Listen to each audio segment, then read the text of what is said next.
Hello and welcome back to the channel. It's Mary.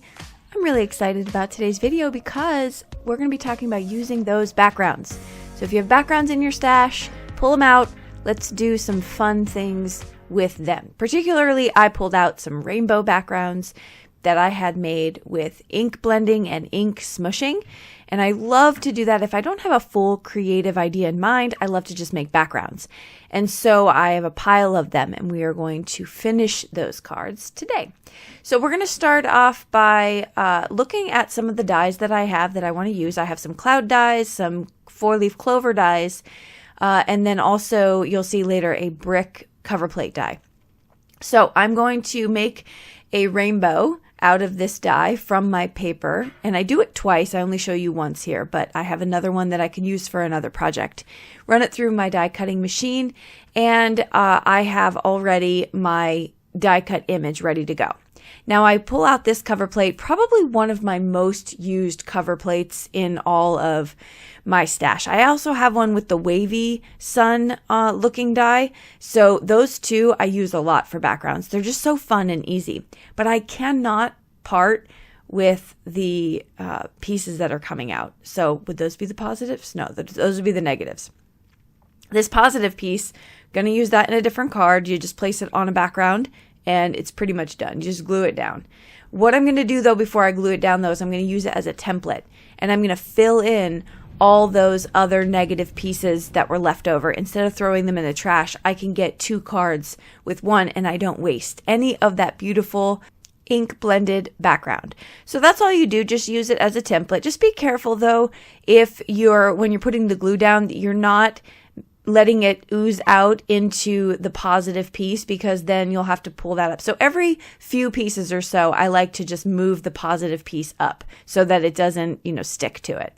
And then once you're done, you could pull that off, and now you have this leftover, quote, leftover piece, which I feel is such a staple. All right, let's move into the next piece here. I'm going to do a little bit of ink blending on my cloud dies. So I cut out a couple of those different sizes. I love the nested dies. I really do think they're pretty affordable too. I got mine from scrapbook.com, and I have the nested ones, the balloon dies. Those are all really affordable dies, especially because I use them so much. So then I'm going to put these clouds at the bottom of my rainbow sun. And there was no rhyme or reason here, but I didn't want to cut off a lot of them on the side, so I kind of smushed them to the middle. These clouds might work better if I'm using a landscape card instead of a portrait. And I probably could have just turned my card to the side. I don't know why I stayed stuck in the A2 portrait style, but yeah, whatever. So now I'm going to add my thanks, and this is how I finished it off. Really no other embellishments needed for me. I feel like this card packs a punch just the way it is. And then I mounted it on a card base. So let's move on to card number 2. So I wanted to play with my 4-leaf clover dies. I just cut them out of white cardstock because okay, let's be honest. I didn't want to reach behind me to get my color paper pad. This is the honest to goodness truth. How lazy is that? However, I also like to ink blend, so there's that. I was going to add an additional dark color to it anyway, even if it was green paper. So I thought, I'm here. I don't have to move. Let's just do white.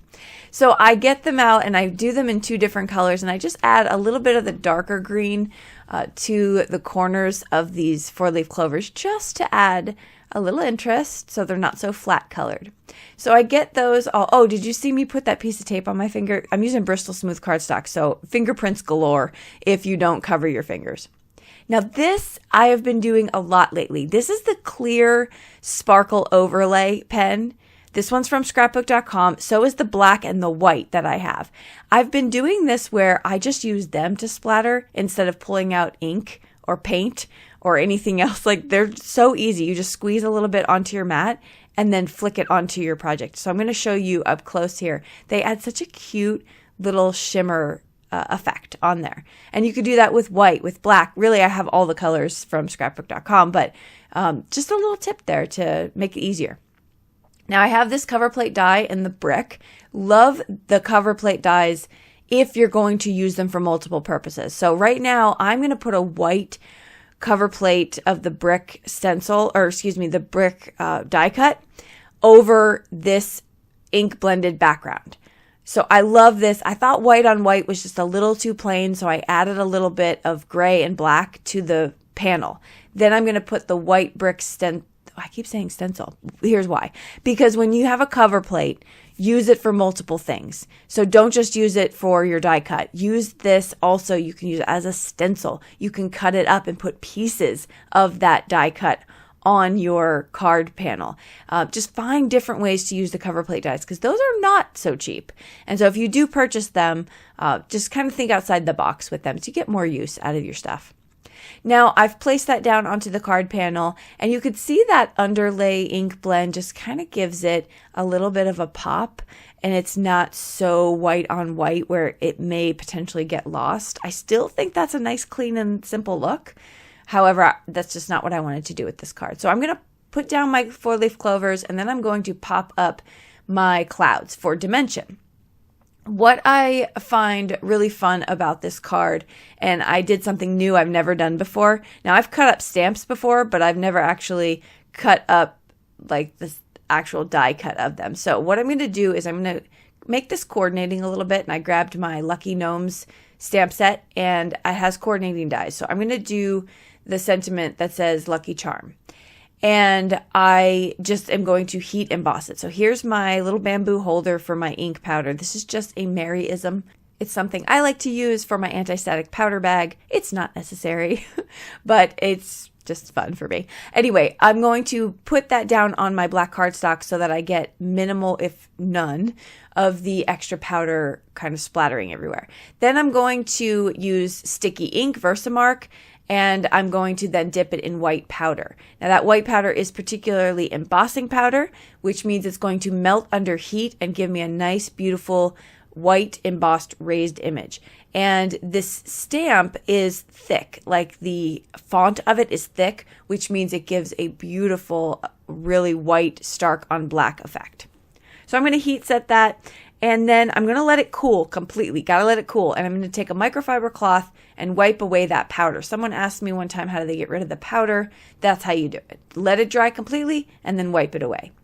I'm going to die cut this with the coordinating die. You can also just fussy cut it out. It's what I call bubble cutting, which means when you cut around a sentiment in the shape of the font. That's just something I've dubbed bubble cutting. But I'm actually going to split this sentiment into two. Put one piece on the top, one piece on the bottom.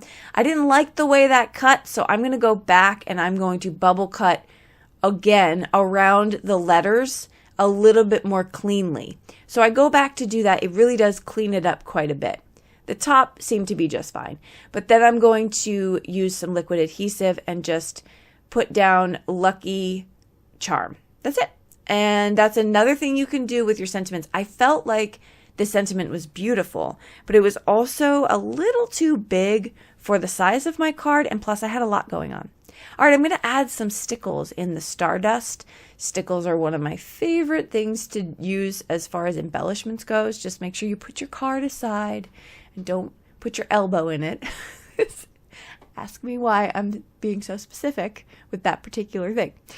Yes, I've done it. So I'm just going to outline my clouds with my stickles. You can cover the whole cloud with your stickles. That would be so fun.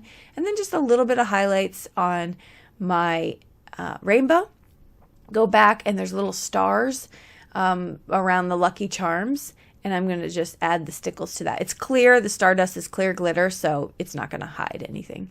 And that will finish off this card.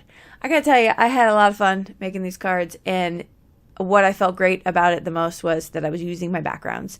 I think for me, that's sort of two parts of my creative therapy is making backgrounds and having fun playing with ink and color, and then coming back and having some designs. So if you need help designing your backgrounds, I have a free download you can grab. It's about 9 or 10 pages, about 27 ideas for you to download.